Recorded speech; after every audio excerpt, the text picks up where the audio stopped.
Hello बच्चों, RTA classes में हम राजन आपका बहुत बहुत स्वागत करते हैं।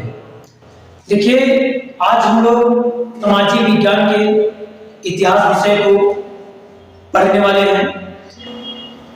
ये हमारे इस चैप्टर का पार्ट 3 होगा और इस 3rd वाले पार्ट में हम लोग ये पढ़ेंगे कि राष्ट्रवाद के विकास में सहायक है। इसके पिछले वीडियो में हम आपको ये बताए थे कि राष्ट्रवाद के विकास में नेपोलियन का क्या योगदान रहा, उसका क्या रोल रहा नेपोलियन का। और यहाँ पे हम लोग पढ़ेंगे इस तीसरे पार्ट में कि राष्ट्रवाद के विकास में कौन कौन से तत्व सहायक हुए। तो राष्ट्रवाद के विकास में सहायक तत्व, राष्ट्रवाद के विकास में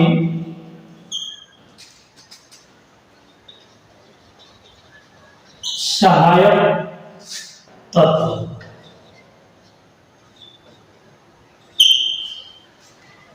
इसमें हम लोग देखिए ये जानेंगे कि कौन कौन से तत्व जो है वो राष्ट्रवाद के विकास में सहायक सिद्ध हुए। तो देखिए बात करते हैं हम इसमें कुलीन वर्ग का। इस समय क्या था कि जो कुलीन वर्ग थे वे अत्यधिक प्रभावशाली थे, यानी कुलीन वर्ग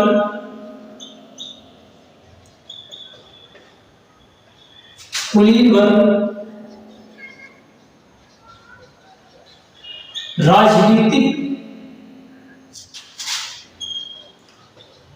और सामाजिक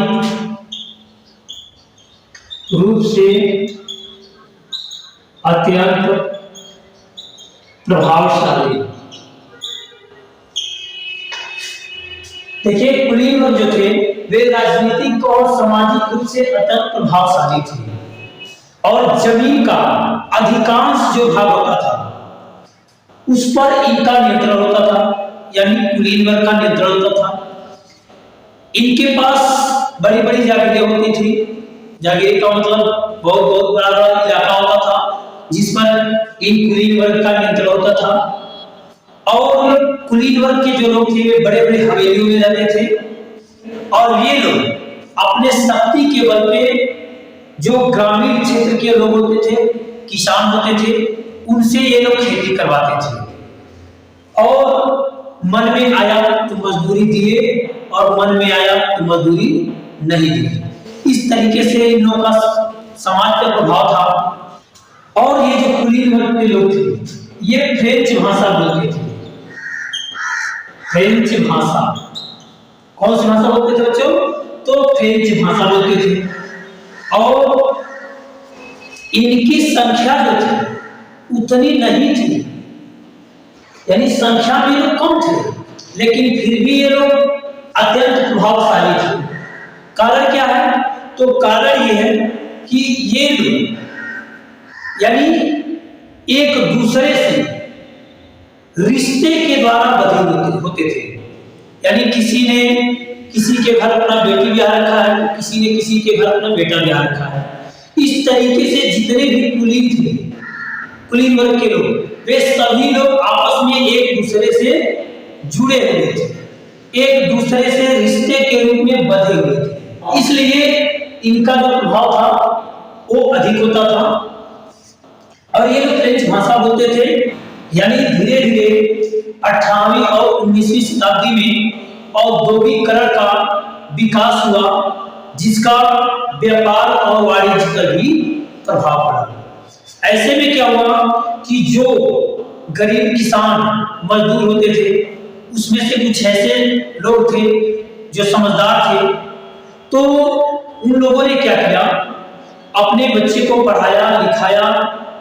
अब वही जब बच्चे पढ़ लिख लिए तो समझदार हुए। अब जब वही बच्चे यानी उन्हीं की पीढ़ी जब आगे बढ़ी तो एक नए वर्ग का उदय हुआ।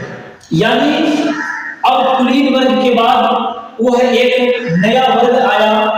जो नया वर्ग का उदय हुआ वह था मध्यम वर्ग।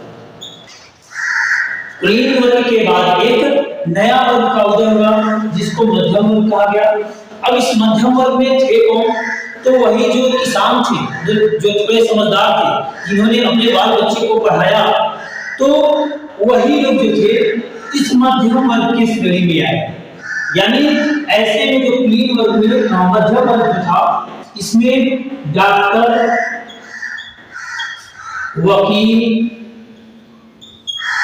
अध्यापक, व्यापारी,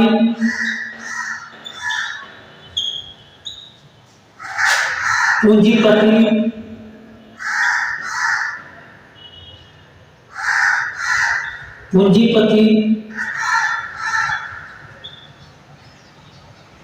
और नौकरी पेशा वाले। यानी इस मध्यम वर्ग में वह डॉक्टर थे, वकील आए, अध्यापक थे, व्यापारी थे, पूंजीपति और नौकरी पेशा वाले लोग इस मध्यम वर्ग में आते थे। अब ये नए वर्ग का जब उदय हुआ, ये लोग शिक्षित थे, पढ़े लिखे थे, और शिक्षित होने के कारण इन लोगों में जो राष्ट्रवाद की भावना था उसका विकास हुआ। आप कह सकते हैं कि शिक्षित होने के कारण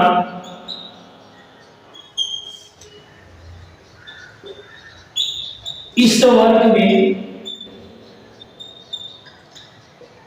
राष्ट्रवाद की भावना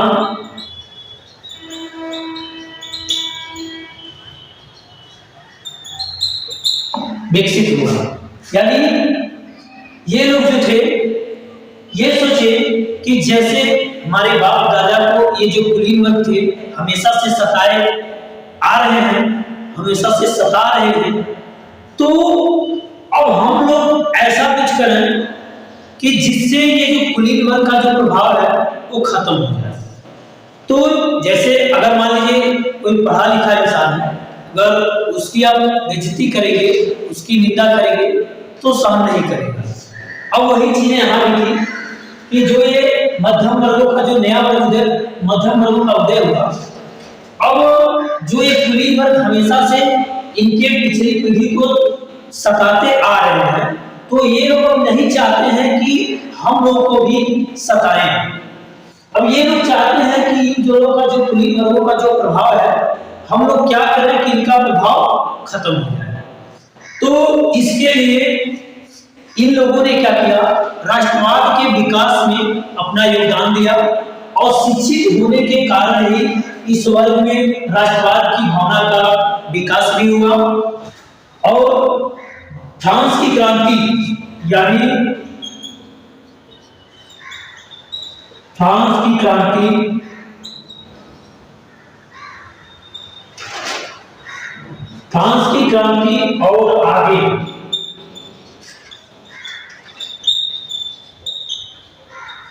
और आगे की क्रांति में ये जो मध्यम वर्ग थे इनकी महत्वपूर्ण भूमिका थी। क्रांति में भी कर लीजिए, क्रांति में भी महत्वपूर्ण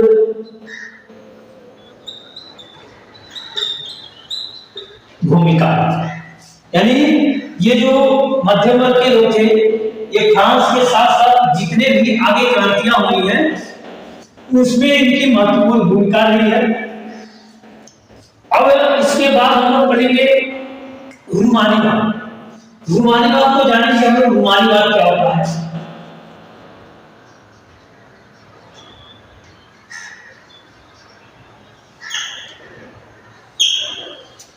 देखिए, रूमानीवाद उसको कहते हैं कि जिसमें लोग अपने गीत के जरिए, अपने नाटक के जरिए, अपने संगीत के जरिए राष्ट्रवाद का प्रसार करते हैं या प्रसार किए। रूमानीवाद ने राष्ट्रवाद का विकास करने के लिए संस्कृति का सहारा लिया, यानी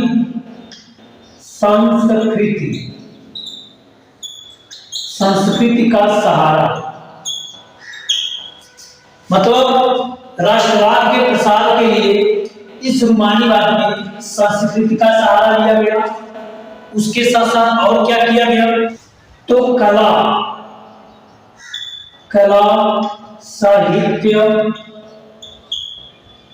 कला साहित्य संगीत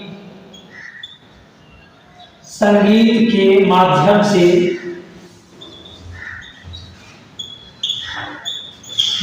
से राष्ट्रवादी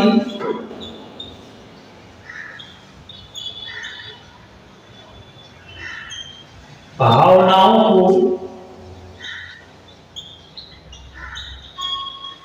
प्रकट करने का प्रयास। इस रूमानीवाद में एक चीज और किया गया, कला साहित्य संगीत के माध्यम से राष्ट्रवादी भावनाओं को प्रकट करने का प्रयास भी किया गया। अगली चीजें जो है सामूहिक विरासत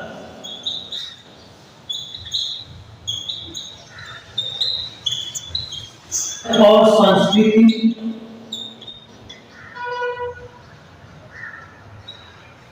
संस्कृति को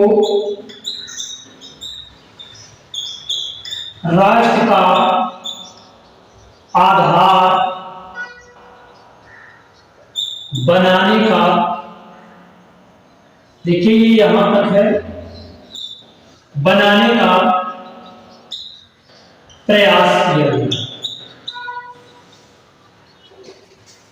और क्या हुआ, तो सामूहिक विरासत और संस्कृति को राष्ट्र का आधार बनाने के लिए ये बनाने का प्रयास किया गया।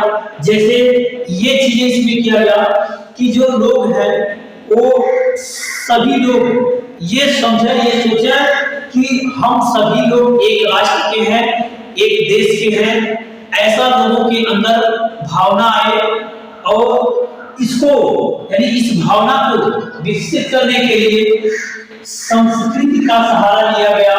जैसे अभी हम आपको बताया साहित्य, कला, संगीत या गीत का सहारा लिया गया। कहने का मतलब ये कि इस रूमानीवाद में लोगों ने क्या किया कि राष्ट्रवाद के प्रसार के लिए और लोगों के अंदर राष्ट्रवाद की भावना लाने के लिए जगह जगह नुक्कड़ नाटक किए और लोगों ने अपने संगीत के जरिए, अपने साहित्य के जरिए, अपने नाटक के जरिए लोगों के अंदर राष्ट्रवाद की भावना लाने का प्रयास किया। और इसी क्रम में लोक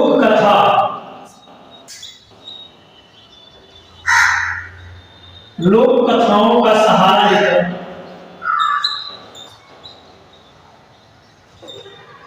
जर्मनी और पोलैंड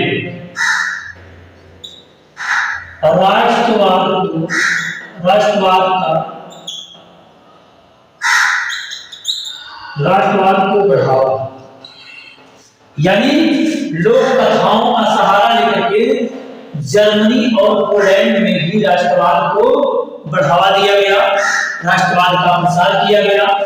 और एक चीज और की गई, जो नारी थी यानी चित्रकारी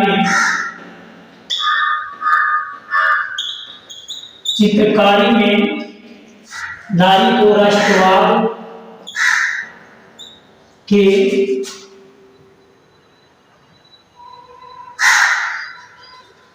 प्रतीक के रूप में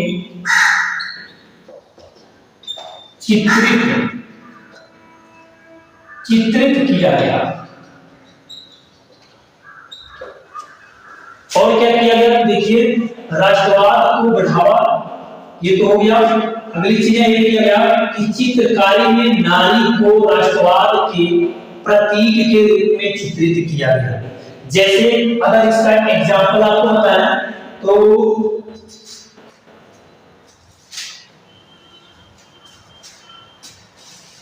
देखिए यही पे आपको बता रहे हैं, यही तो फ्रांस में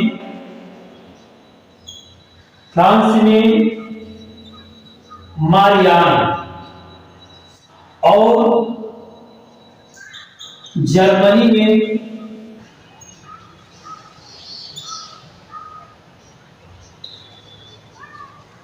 तो देखिए फ्रांस में क्या किया गया, मारियान और जर्मनी में जर्मेनिया, ये नारी को चित्रित किया गया था राष्ट्रवाद के रूप में, राष्ट्रवाद के प्रतीक के रूप में फ्रांस में मारियान को नारी के रूप में चित्रित किया गया था, और जर्मनी में जर्मेनिया चित्रित किया गया है नारी को राष्ट्रवाद के प्रतीक के रूप में।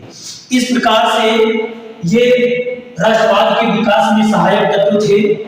अब यहीं पे ये हमारा वीडियो समाप्त होता है।